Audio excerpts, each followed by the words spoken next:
Hello and welcome to a new episode of the Good Ole Podcast. I'm Jacquie Franciulli for Wahoo's 24/7. And it's been a long time since I've had a podcast episode. And I want to just start off by saying thank you for everybody that sent their kind words of support the last month. It's definitely been a long process for myself and my family after my father's passing. And just we're very grateful that we're able to travel to Canada so that he can meet his granddaughter and also to say goodbyes. So I appreciate all of you for the support you have given me, for the kind messages I received on Twitter, but also on Wahoo's 24/7. So again, thank you so much for your understanding as I get back into a routine.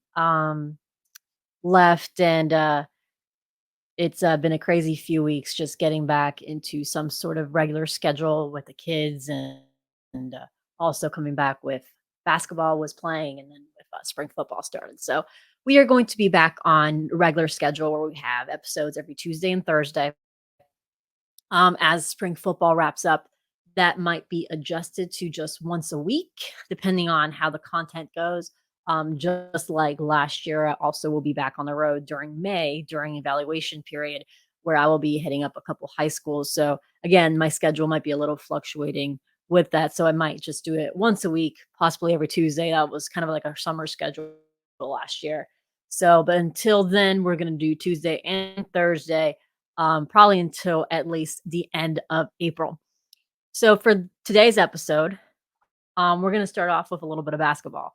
I generally don't like to mix sports, but since it's been such a long time since I've actually had a podcast episode, I figure we'd do a little bit of basketball to start, and then we'll finish off with some high school football recruiting and just a little bit of a tidbit of Virginia football spring. And then on Thursday, we'll dive in a little bit more into spring football and what we have heard so far, since we've only really had 2 practices, 3 from Tuesday. I'm recording this on a Monday evening, so it could be released on Tuesday morning.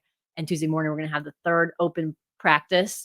Media is allowed the first 15 minutes. So we're going to talk what we've seen and what we've heard from talking to sources too, and that will be more detailed on Thursday. So that's what's to look for there. But we're going to start with obviously the big talking point actually on this Monday. It's been quite an eventful Monday. Obviously, the big news on the basketball side of things is that both Isaac Trout and also Caden Shedrick are both in the transfer portal. That's something that we've been following. If you're Wahoo's 24/7 subscriber, we have been talking about these possibilities that Virginia would lose some guys to the transfer portal, and the decisions are still being made whether some other UVA players will stay, test the NBA waters, or maybe even go to the portal. So again, we're following up on that as Virginia basketball is moving forward. But the one topic that I felt like I wanted to start on this episode that I have been trying to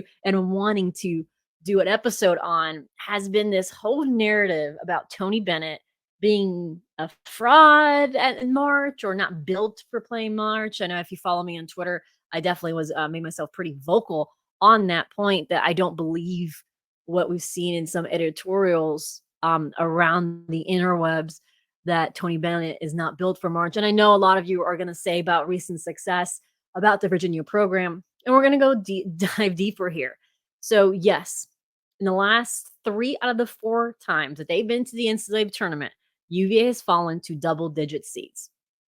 That is what it is. That is a fact. So I know some of you are going to say that in the comment section. So I'm going to go with it again. Yes, it's a fact.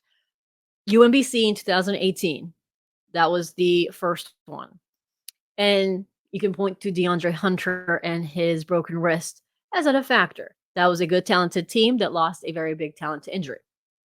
Obviously, you know what happened the next year.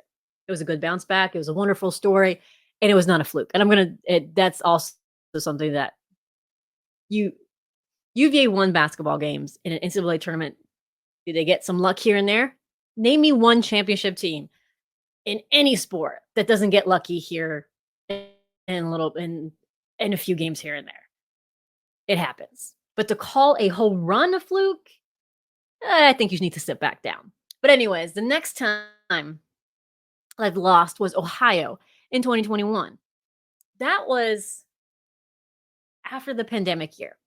2020, you can argue with me, it's what ifs and what have yous, but Virginia basketball was really talented in 2020, and then COVID ended it. So we don't know what would happen back then. But also 2021, with the COVID situation for UVA, they missed the ACC tournament and they didn't practice for a whole week, and then they went into play in NCAA tournament. They were cold coming into it. Yes, they rested, but you still needed to practice. You still needed to figure out these new talent, how to match up with them. They weren't able to do that. These are viable excuses. Again, they're excuses. But again, that's also some valid, pretty much. These are valid points. When you talk about this, you need to put all the context in there instead of just saying, oh, these are the facts. Yes, but put out some a little more context to these numbers. Yes, they lost to Furman. They should have won that game. That was on the coaches and on the players. That is definitely, there's no excuses there. But again, in this day and age of college basketball, these things are going to be normal. I mean, just look at the Final Four we have currently in this March Madness. And don't forget St. Peter's run to the Elite Eight. I mean, parity in basketball is there. I mean, right now, because of the transfer portal, because of the way college basketball is turning into, you're gonna have more of these upsets. So yes, Virginia was the first number 1 seed to lose to number 16 seed, but I mean, it's gonna continue to happen. I mean, look at Purdue. So I mean, I get it, but I also see where college basketball was and is. It's like, for me, if I compared teams, like, for example, Pelé. My mom is from Brazil. She will always say Pelé is the best player to ever play soccer. He is always going to be. There's no one compared to him. And then you say, no, Lionel Messi is the best player to ever play the game. Again, 2 different eras, 2 different types, different situations. Everything's changing. It's hard to compare era to era. It's like the Michael Jordan, LeBron James thing. Again, I hate comparing it because there's so many different factors when you consider what college basketball looked like years ago compared to what they are. I mean, even just the last 10 years, you can see the transformation that college sports has done with NIL, transfer portal. That's all changing. So again, I don't like comparing basketball like that. And again, you're going to see more upsets. And this March Madness is just showing this NCAA tournament, just showing that. So let's take a look at what Tony Bennett has been able to accomplish at Virginia in March. So just from 2014, that's when he had that, obviously we all heard about the Tennessee turnaround where Keil Mitchell and Joe Harris went to his house. And then after that Tennessee loss that they came back and they went away to the Sweet 16 match where they lost eventually to Michigan State in the Madison Square Garden. That's where kind of the good golden era of Virginia basketball started. That was the first team that started to build for UVA. Since then, 2 years later, they went to the Elite Eight and they continued building. Obviously, we know what happened 3 years later. After that, they won a national championship. And prior to that, I'm just going to mention this too, at Washington State, Bennett was able to take Washington State to consecutive NCAA tournaments. And after he left, they have not been back to the tournament. So that's what he did prior to the national championships. So in the last 10 years, he's had 1 Elite Eight appearance, 1 Sweet 16, 2 second-round exits, 3 first-round exits, 1 national championships, 1 NIT appearance, and 6 regular season titles. He's also been to the ACC title game 4 times and won 2. So he's had 2 ACC tournament championships. That is a very impressive postseason resume as well as regular season resume. I mean, he's established a program that is stable, it's consistent. So is there issues in March? Sure, but a lot of teams have it. This is actually a quite successful resume. There's only been 4 teams that have had 2 Elite Eight appearances and a national title. Only 4 teams in the country who have had 2 separate Elite Eight appearances and a national championship. 4.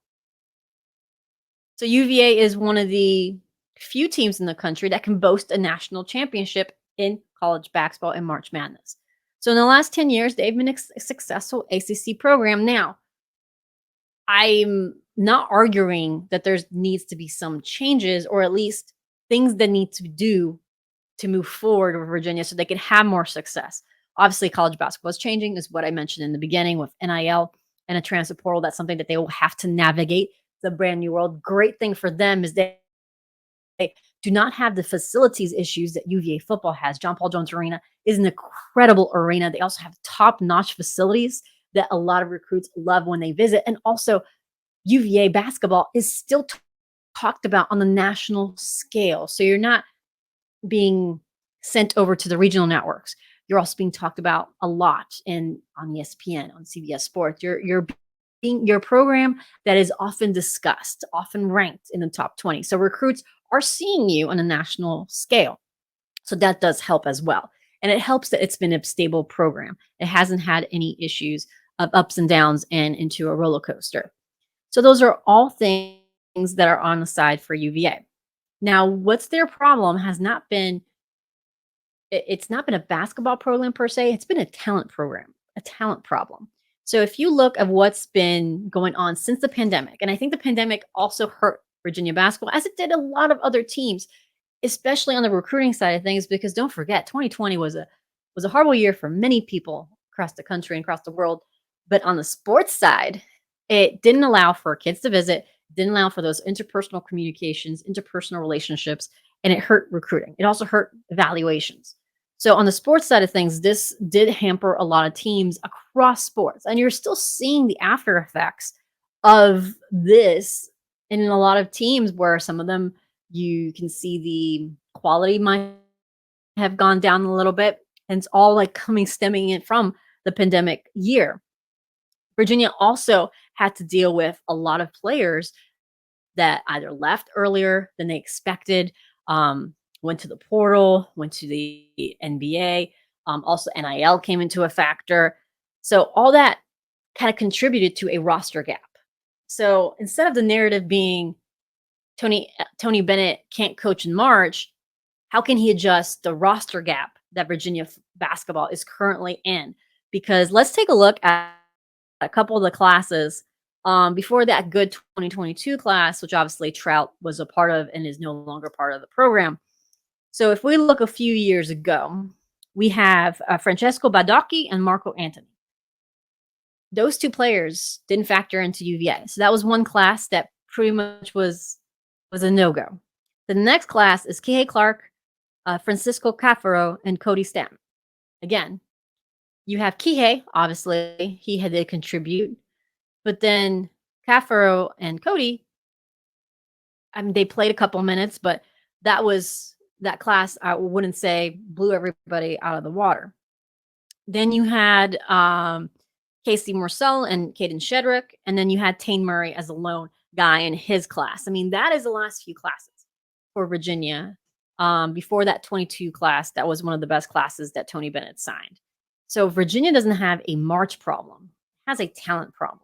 So what they need to do in the next few years is continue to build talent so they can build depth so that, we all know that Virginia basketball has a margin of error that's so small with the way they play in March, the way to play their game in totality. But I mean, in March specifically, when you have such a small margin of error, you need the talent there so that you can be as efficient as possible. That was the reason why their teams were so successful early on, because they were so efficient offensively. They also had good shooters. They also had good talent. That national championship team was filled with high quality players. So again, it all comes back to recruiting. Everything comes back to recruiting. So for Virginia to kind of turn things around, they need to go back to recruiting and recruiting high level talent.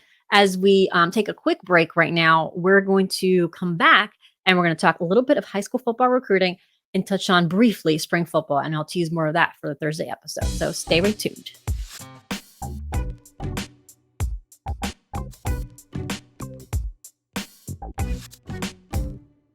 Welcome back to the Good Ole Podcast. I'm Jacquie Franciulli for Wahoo's 24/7. So I spent the first half of the show talking about Virginia basketball. And since we haven't had a show in a long time, I wanted to briefly talk about high school recruiting and a little bit of spring football, just to kind of move forward to what we're going to be talking about on Thursday, which is more a detailed account of what's been the biggest storylines for Virginia football this spring. But right now, obviously the main stories are the offensive line, what's been going on and how well they look.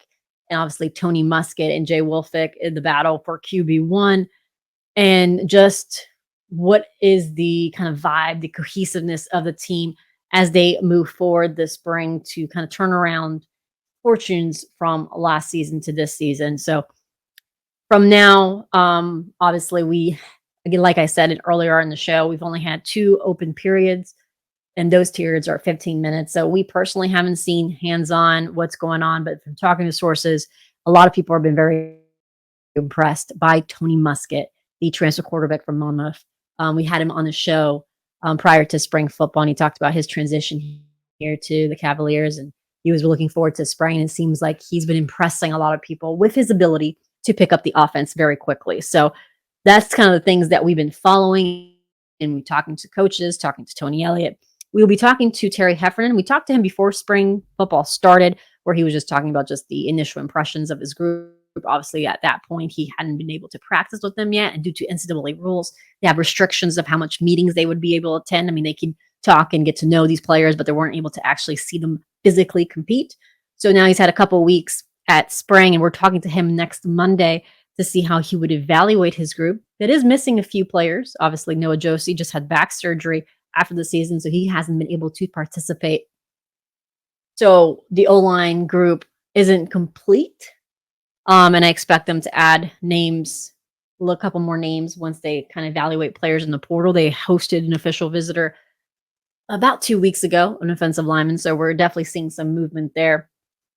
So those are the type of things that we'll be discussing on Thursday. But I wanted to kind of just touch on the high school football recruiting side, because UVA has done a good job of bringing talent in. Just before about January, around mid-January, early February, I had done an episode where I was talking about how UVA has done a great job bringing guys on grounds, and they've continued to do that. The last 2 weekends has been quite an impressive list of recruits that have visited Virginia for spring practices.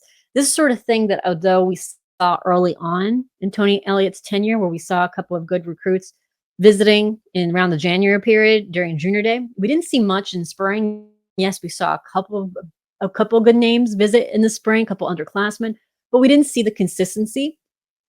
We're seeing more of that this year. They have definitely had more recruiting events on the calendar this past year, and they haven't been shy of offering players. They've offered more players up until this point in this class than they did in the other class. And again, a lot of it is what I said last year during this time, that they were a little behind the ball because they came to grounds a little bit later. So a lot of their offers couldn't be extended until they evaluated those players during your spring evaluation period. So that's why I was always very hesitant in judging where they were on the recruiting scale, because they needed a cycle. This is when I said that we were going to start judging them, and they've done a good job of hosting some pretty big in-state targets just so we can go. So let's see, 2 weeks ago, so not this past weekend, the weekend before, they had Highland Springs quarterback Christian Martin. A lot of you are really excited about this prospect, and Virginia is too. He is quarterback one. He is a priority target on that offense. That's their guy. That's who they want. They want to sign one quarterback in this class, and that's who they identified as a priority target. So he's visited Virginia. So he was one name that was on grounds. And then this Holy Innocents Episcopal defensive lineman Jacoby Murray, he committed to Stanford on Sunday, but he was on grounds. So we have a very talented defensive lineman that was on grounds. We had Central Catholic linebacker Cole Sullivan. He also visited. A couple of 2025 prospects who visited and were offered, guys that will be very good in their class, including edge Gus Ritchie from North Carolina. Other guys that were in town for that, we included UVA legacy Zaire Rayner, also defensive lineman from Friendship Collegiate DeAndre Cook, Manchester edge Makai Byerson. He's a very talented edge, also in state close by. Salem, Virginia linebacker Chris Cole. Then you also had North Cross offensive lineman Moritz Schmorenzer. I'm so sorry, Moritz, if I said that wrong. He's from Germany, just started playing football, tackle football in his sophomore season. He's picking up a lot of offers now. Visited Virginia. Another name is Thomasdale athlete Ethan Minter, was also visiting 2 weeks ago. He's making an announcement Thursday, and he was back on grounds this past weekend. So 2 weekends in a row where Ethan visited, and he's got Christian crystal ball picks for Virginia. Both myself and Brian Down putting crystal ball picks for Ethan Minter as he is set to announce on Thursday. We'll have full coverage of his commitment. Obviously, I will be at the commitment announcement on Thursday to cover it. So we'll have all that coverage from that event on Thursday on Wahoo's 24/7 as well. So if he picks Virginia, we'll have all the interviews and video there. So that's a very impressive list. A lot of in-state guys. And 1 week later, they also had more visitors. Defensive lineman Eric Mensah from Mountain View, the same high school as Chris Jones, he was back on grounds. He was a guy who visited in January. So we're having double visits, which is good. A good way for you to get momentum in this class. Then you all had wide receiver David Washington, a kid out of Philadelphia from St. Joseph's Prep, very talented. He told us that Virginia is now in his top 3, top 5 after the visit. He said it was an eye-opening visit. He came to grounds after he picked up his offer and he decided to come visit. And then you had linebacker Keyshawn Flowers, a very talented linebacker to visit. Then you had edge Devin Baxter, who in the 24/7 Sports Composite is a 4-star. He's a very talented edge out of the state of Maryland. He has offers from Michigan, Duke, Minnesota, Penn State, Tennessee, Virginia Tech, and West Virginia, among others. He was on grounds. Then you had offensive lineman Benjamin York. He's from Lake Braddock High School in Brook, Virginia. Again, you see the consistency here. You're seeing a lot of in-state guys, or at least that 5-hour radius that you want. You want that Maryland guys. You want the Nova guys. You want the North Carolina guys. That's the type of kid that you want to recruit. You want to recruit those areas. And what you're seeing is guys repeatedly visit. Makai Byerson. Jared Donson is going to visit in a couple weeks. All those guys are revisiting. And that's what's been crucial of what's changed from last year. These guys are visiting more, planning future visits, and some of them are now planning official visits. We've already confirmed one official visit for the first weekend of June. A Peach State offensive lineman, Jamil Allen, he will be visiting on that first weekend. So everything is moving forward. Virginia is hoping to close the deal on a few of these guys, but things are looking well and trending well for a number of in-state guys. Now it's all about closing. You're getting them on grounds, so now it's all closing. So that's the next stage of where they are. So on Wahoo's 24/7 on Friday, I posted a long Cavs Confidential. I think it ended up being almost close to 1,500 words, but it was a big breakdown of what the board currently looks like. Now, there has been 1 or 2 commitments from that over the last couple of days. And some guys are actually going to make their announcement this week. Most of them this week. I think 2 of them, Heaven Brown-Schuler is trending towards Clemson, and Anthony Knapp, an offensive guard from the state of Georgia. He's trending towards the Irish Notre Dame visit this past weekend. So those guys are probably going to be off the board this week.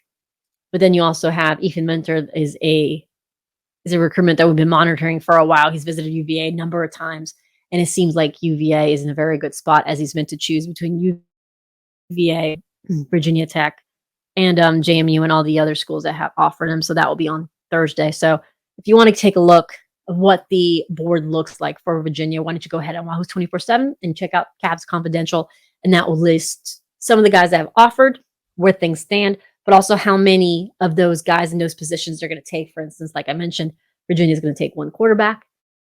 And then as far as running back, for instance, they've offered Peyton Lewis, who visited a few weeks ago, but that is their big target at running back. They could take 1, they could take 0 at running back. They're pretty stacked at that position. So that's the sort of thing that you're going to get in those Cavs Confidential.